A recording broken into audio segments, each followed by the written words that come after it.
My concern is that, Ukraine's going to have millions of veterans when the war is over.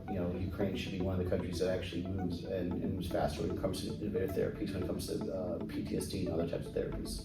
Also, Ukraine now is gaining a lot of experience in war. Maybe what can Ukraine share with the US with this experience, and can it be helpful, and can it be like the future way to deeper and longer cooperation in defense sector? Ukraine right now is actually fighting the war of the future, and they're giving us an advantage to their blood, sweat, and tears, and their experience. And I think that we should be sending as many of our smartest and youngest men and women really to understand how this war developed, down to logistics. Right, this is the time for us to learn from, again, the Ukrainians, that we don't have to learn the hard way.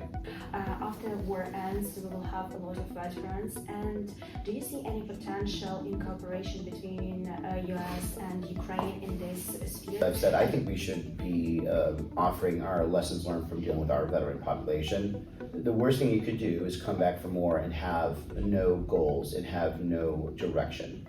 And as a veteran myself, and still dealing with the after effects of war, we love your military men and women as much as you did during the war as after the war, because after the war it can be very, very hard. So can we talk about any joint programs with the US, like giving those people to the military facilities or something like this, any startups?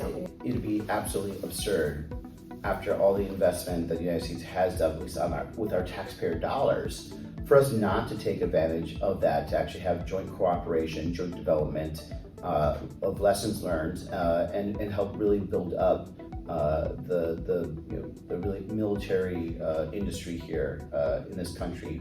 And right now, for example, as we're at war with Iran, we're still trying to figure out how to be able to fully stock our munitions. And you have Ukraine, who's been at war with a world power for almost 4 years at this point.